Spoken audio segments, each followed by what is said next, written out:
নেতানিয়াহুর নির্দেশের পর লেবাননে ইসরায়েলের ব্যাপক হামলা। ইরান সংকট নিরসনে পাকিস্তানের শান্তি উদ্যোগে সমর্থন চীনের। ইরানের দক্ষিণে নৌমাইনবাহী কয়েকটি জাহাজে মার্কিন হামলার দাবি। মধ্যপ্রাচ্যে আবারও উত্তেজনা, ইরানে হামলা চালাল যুক্তরাষ্ট্র। প্রিয় দর্শক, এবার জানিয়ে দিব বিস্তারিত। তবে তার আগে আপনি যদি এই চ্যানেলে নতুন দর্শক হয়ে থাকেন তাহলে চ্যানেলটি সাবস্ক্রাইব করে দিবেন পরবর্তী সকল আপডেট নিউজ সবার আগে পেতে। এবং আপনি যদি নিরীহ ইরানিদের ভালোবাসেন তাহলে আই লাভ ইরান লিখে বিশ্ববাসীকে জানিয়ে দিবেন। এবার বিস্তারিত। ইসরায়েলের প্রধানমন্ত্রী বেঞ্জামিন নেতানিয়াহু হিজবুল্লার বিরুদ্ধে হামলা আরও জোরদারের নির্দেশ দেওয়ার পর লেবাননের বিভিন্ন এলাকায় নতুন করে ব্যাপক বিমান হামলা চালিয়েছে ইসরায়েলি বাহিনী। বিশেষ করে পূর্ব লেবাননের বেকা উপত্যকাসহ কয়েকটি এলাকায় হামলার খবর পাওয়া গেছে।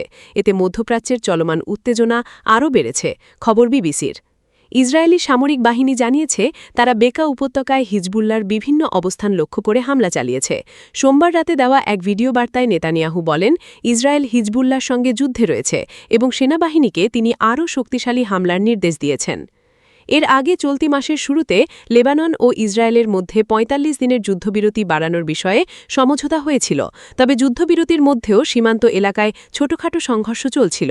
নতুন এই হামলার পর পরিস্থিতি আবারও বড় সংঘাতের রূপ নিতে পারে বলে আশঙ্কা তৈরি হয়েছে।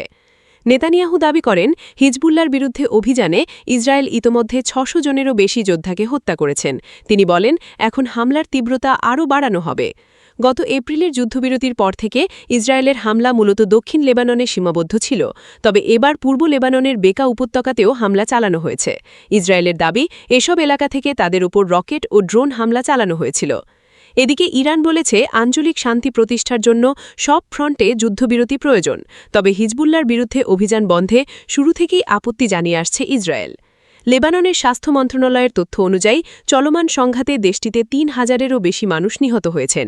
এছাড়া প্রতিদিন নতুন নতুন এলাকায় বাসিন্দাদের ঘর ছাড়ার নির্দেশ দেওয়ায় বাস্তুচ্যুত মানুষের সংখ্যা ১০ লাখ ছাড়িয়েছে। ইরান যুক্তরাষ্ট্র সংঘাত কমাতে পাকিস্তানের নেওয়া শান্তি উদ্যোগের প্রতি সমর্থন জানিয়েছে চীন।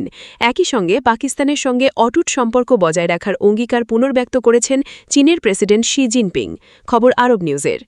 চীনের রাজধানী বেইজিংয়ে পাকিস্তানের প্রধানমন্ত্রী শাহবাজ শরীফের সঙ্গে বৈঠকে শি জিনপিং বলেন, আন্তর্জাতিক পরিস্থিতি যেমনই হোক পাকিস্তানের সঙ্গে সম্পর্ককে সবসময় গুরুত্ব দেবে চীন। তিনি পাকিস্তানের শান্তি প্রচেষ্টার প্রশংসা করে বলেন, ইরান সংকট নিরসনে ইসলামাবাদ ইতিবাচক ভূমিকা রাখছে। পাকিস্তান ও চীন যৌথভাবে ৫ দফা শান্তি প্রস্তাব দিয়েছে। এতে যুদ্ধবিরতি, সংলাপ, বেসামরিক ও পারমাণবিক স্থাপনার নিরাপত্তা এবং হরমুজ প্রণালীতে নিরাপদ নৌ চলাচলের বিষয় অন্তর্ভুক্ত রয়েছে। বৈঠকে পাকিস্তানের সেনাবাহিনীর প্রধান আসিম মুনিরও উপস্থিত ছিলেন। তিনি সম্প্রতি ইরান সফর করে দেশটির নেতৃত্বের সঙ্গে আলোচনা করেছেন। শাহবাজ শরীফ চীন ও পাকিস্তানকে আয়রন ব্রাদার বা ঘনিষ্ঠ বন্ধুরাষ্ট্র হিসেবে উল্লেখ করেন। তিনি বলেন, দুই দেশের সম্পর্কের তুলনা নেই।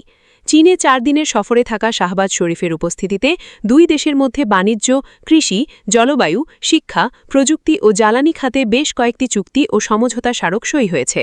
এছাড়া নবায়নযোগ্য জ্বালানি, বৈদ্যুতিক যানবাহন, ঔষধ শিল্প ও স্মার্ট প্রযুক্তি খাতে প্রায় $১.22 কোটি বিনিয়োগ চুক্তিও হয়েছে।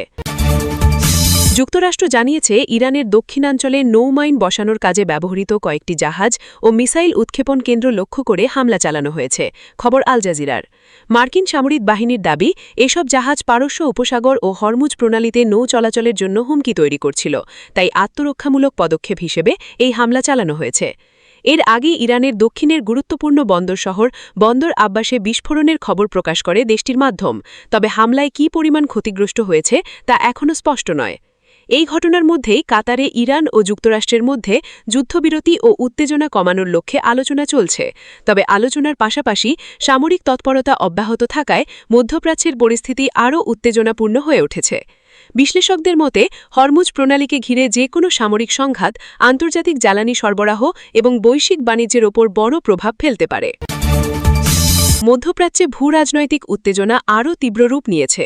এবার দক্ষিণ ইরানের কয়েকটি কৌশলগত স্থানে বিমান হামলা চালিয়েছে মার্কিন যুক্তরাষ্ট্রের সামরিক বাহিনী। মার্কিন সংবাদ মাধ্যম ফক্স নিউজের একটি প্রতিবেদনে যুক্তরাষ্ট্রের সেন্ট্রাল কমান্ডের মুখপাত্র টিম হকিন্সের বরাতে এই তথ্য নিশ্চিত করা হয়েছে। সেন্ট্রাল কমান্ডের পক্ষ থেকে জানানো হয়েছে অঞ্চলটিতে অবস্থানরত মার্কিন সেনাদের সুরক্ষার জন্য এটিকে একটি আত্মরক্ষামূলক হামলা হিসেবে বর্ণনা করেছে ওয়াশিংটন। মার্কিন সামরিক বাহিনীর দাবি, হামলার মূল লক্ষ্যবস্তু ছিল ইরানের মিসাইল উৎক্ষেপণ কেন্দ্র এবং পারস্য উপসাগরে মাইন স্থাপনের চেষ্টায় লিপ্ত থাকা ইরানি নৌবাহিনী। সেন্ট্রাল কমান্ডের মুখপাত্র টিম হকিন্স চলমান পরিস্থিতি নিয়ে বলেন, আঞ্চলিক শান্তি বজায় রাখতে বর্তমানে যুদ্ধবিরতি চললেও মার্কিন যুক্তরাষ্ট্র তার সেনাদের সুরক্ষা নিশ্চিত করার বিষয়ে কোনো আপোষ করবে না। আমাদের সেনারা প্রয়োজনীয় পদক্ষেপ নিচ্ছেন, তবে সামগ্রিক পরিস্থিতি বিবেচনা করে আমরা এখনও সর্বোচ্চ সংযম বজায় রাখছি। এদিকে এই হামলার ঠিক পূর্ব মুহূর্তে ইরানের দক্ষিণাঞ্চলের অত্যন্ত গুরুত্বপূর্ণ বন্দর শহর বন্দর আব্বাসে বিকট বিস্ফোরণের খবর প্রকাশ করে দেশটির স্থানীয় মাধ্যম। ইরানের আধা সরকারি সংবাদ সংস্থা মেহর নিউজ এজেন্সি বিস্ফোরণের বিষয়টি নিশ্চিত করে জানিয়েছে, হঠাৎ বিস্ফোরণের পর বড় ধরনের কোনো ক্ষতিগ্রস্ত এড়ানো গেছে এবং বর্তমানে পরিস্থিতি স্থানীয় প্রশাসনের নিয়ন্ত্রণে। তবে এই সরাসরি মার্কিন হামলার ঘটনায় ওয়াশিংটন ও তেহরানের মধ্যকার দীর্ঘদিনের স্নায়ুযুদ্ধ নতুন মাত্রা পেল।